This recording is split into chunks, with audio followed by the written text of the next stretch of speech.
Hello friends, I am CA Vardhaman Nagar. ध्यान से सुनना जितने भी सीए इंटर वाले स्टूडेंट हैं। सर मैंने आप लोगों की ऑलरेडी आरटीपी सॉल्व करा दी थी।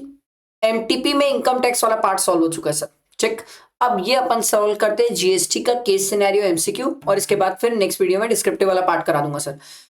ठीक है, लेट स्टार्ट। टाइम वेस्ट नहीं करते, ध्यान देना। सिखाऊंगा तरीका कैसे पढ़ना है, किस तरीके से इंटरप्रिटेट करना है, और हर एक चीज समझाऊंगा सर। ठीक है सर, क्या हमारा पढ़ने का तरीका सेम है सर? हाँ सर, मैंने आपको इनकम टैक्स में भी सिखाया था sir.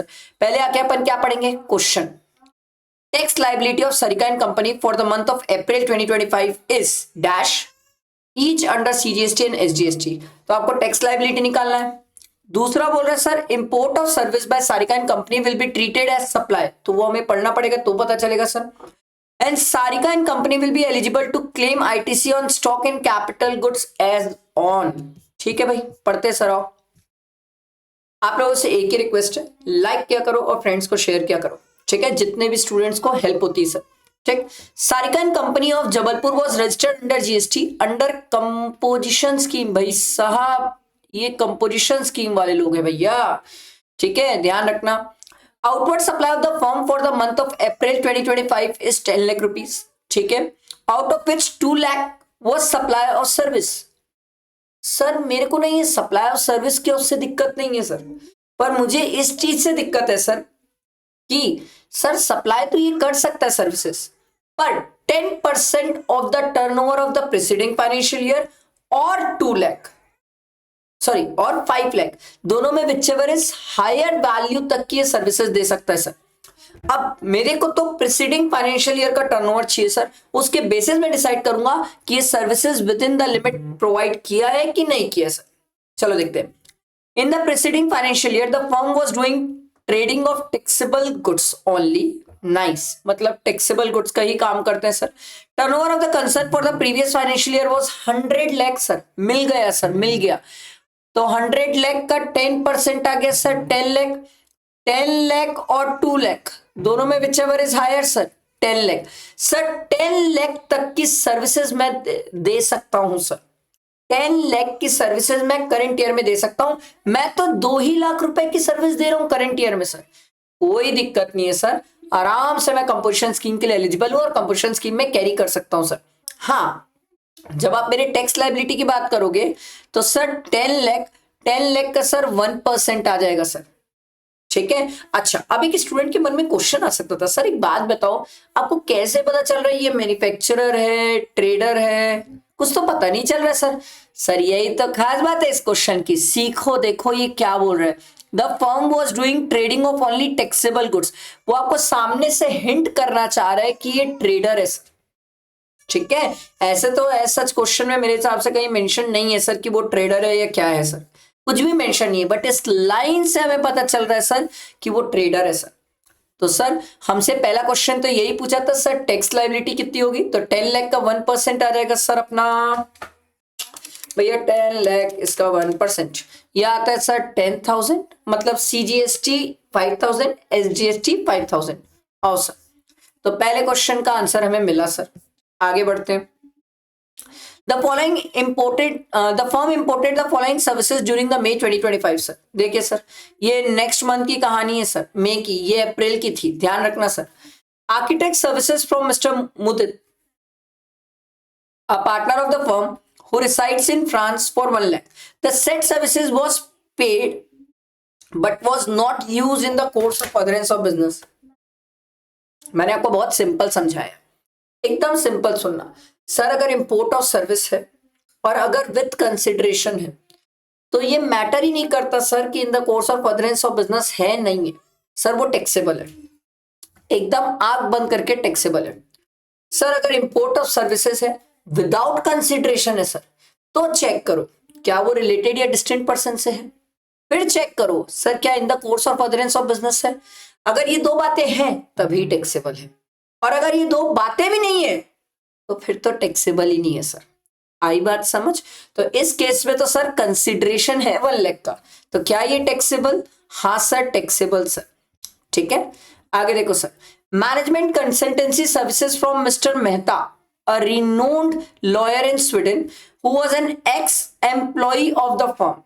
The value of the set services was 3 lakh rupees. Even then, it was used in the course of furtherance of business. No consideration was paid by the firm. मैं आपको 2-3 बातें समझाना चाहता हूं. पहली बात, सर एम्प्लॉयर एम्प्लॉय का relation related person में आता है. एक्स किसी का नहीं होता सर, ठीक है. किसी का एक्स अच्छा नहीं होता तो ये वाला एक्स भी नहीं आएगा, पहली चीज. दूसरी बात, सर यहां पर कंसिडरेशन ही नहीं है सर, कंसिडरेशन नहीं है, रिलेटेड पर्सन की कैटेगरी में कवर नहीं हो सर, भले ही in the course of furtherance of business हो सर, ये टैक्सेबल ही नहीं है सर, ठीक है, ये टैक्सेबल ही नहीं है. तो हमसे सेकंड क्वेश्चन तो यही पूछा था सर कि कौन सी इंपोर्ट ऑफ सर्विसेज को हम सप्लाई मान लेंगे सर, 1 लाख. क्लियर हुआ? आगे बढ़ते हैं सर.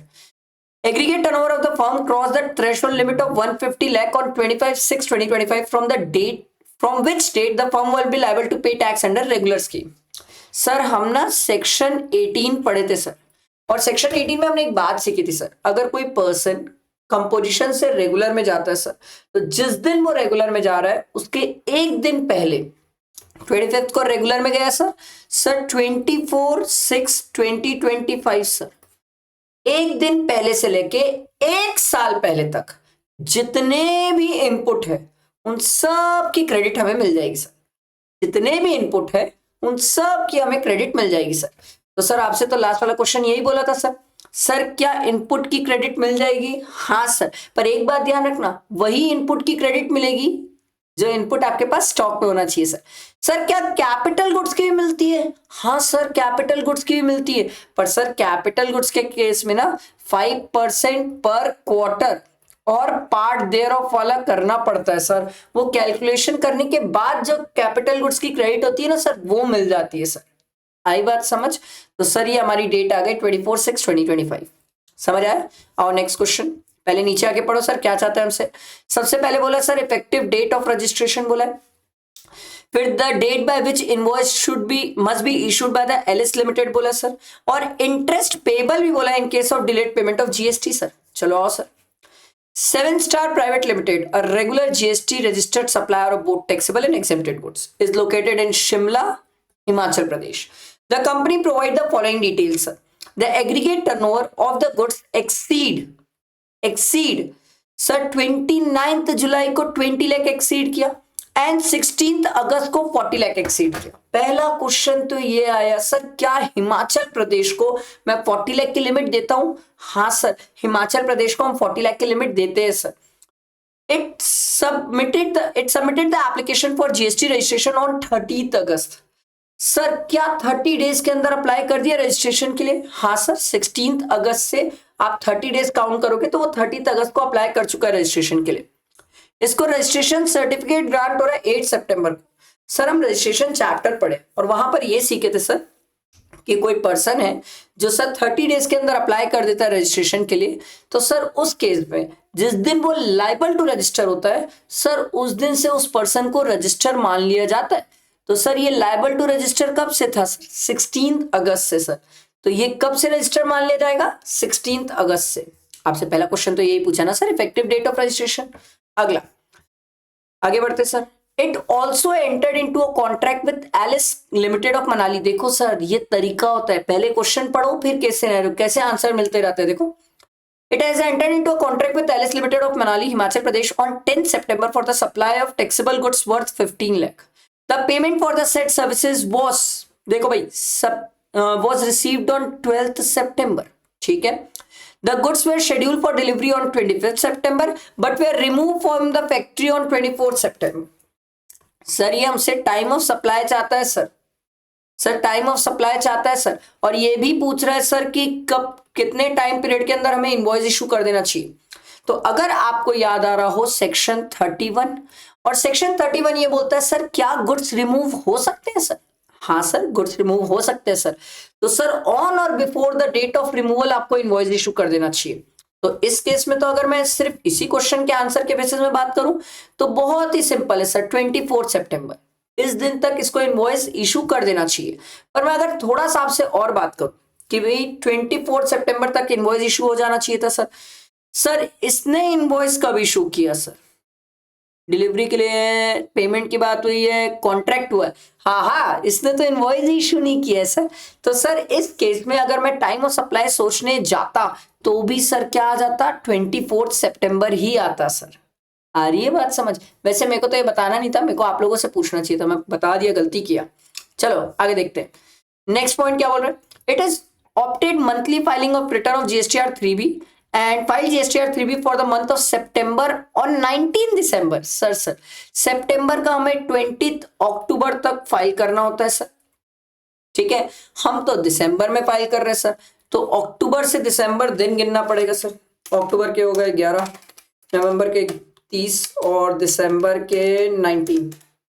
सर ये हो गए टोटल हो गए 60 डेज सर, ठीक है। तो इंटरेस्ट लगेगा sir. Prescribed due date for filing of GSTR 3B was 20th October. The amount of net GST payable in cash on supplies made for the September month work out to be 56,000. So 56,000 into 60 days upon 365 into 18%. 56,000 into 18% into 60 divided by 365. 1656 आ रहा है, या 57 भी ले सकते हो round figure. समझ आया कैसे कैलकुलेट हुआ? आगे बढ़ते हैं।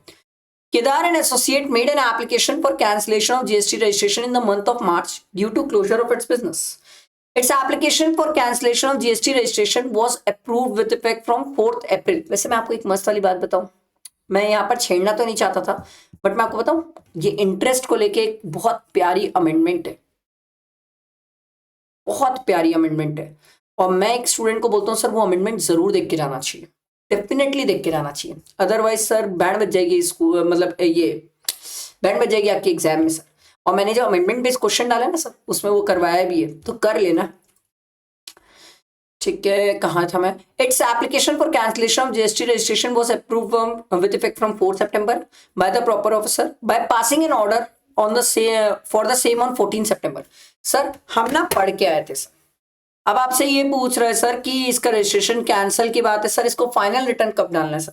तो हम तो पढ़ के आए सर 3 मंथ्स जिस टाइम आपका जीएसटी रजिस्ट्रेशन कैंसिल करने का आपने एप्लीकेशन दिया वो अप्रूव हुआ, और सर जिस दिन ऑर्डर पास हुआ सर कैंसिलेशन का, दोनों डेट में विचएवर इज लेटर की जो डेट आती है, जो कि हमारे केस में 14 सितंबर है, वहां से आप 3 मंथ्स ऐड कर लीजिए सर। तो ये कितना आ जाएगा सर? 14 दिसंबर। समझ आया? सितंबर हो गया, अक्टूबर, नवंबर, दिसंबर, हाँ 14 दिसंबर। Clear? Next, Mr. Suresh, a supplier of ready-made garment, issued an invoice to a customer and erroneously charged a higher value by 54,000. Sir मैंने कस्टमर से ज्यादा पैसा ले लिया, ठीक है, मुझे उसे पैसा वापस करना पड़ेगा। जब वापस करना होता है तो क्रेडिट नोट, किसी से पैसा लेना होता है तो डेबिट नोट सर। तो आपसे यही पूछ रहे हैं हमें क्या इशू करना पड़ेगा? Credit note. समझ आया? इसके बाद नेक्स्ट वीडियो में मैं आपको जीएसटी का डिस्क्रिप्टिव पार्ट कराऊंगा और फिर टॉप 56 क्वेश्चन स्टार्ट हो जाएंगे। तो साथ में रहना, लाइक करना, फ्रेंड्स को शेयर करना, इधर उधर मत होना, और टेलीग्राम और व्हाट्सएप ग्रुप में ज्वाइन रहना सर। टैक्स से रिलेटेड तो हर एक चीज के लिए मैं आपके साथ हूं सर, ठीक है। चल, थैंक यू।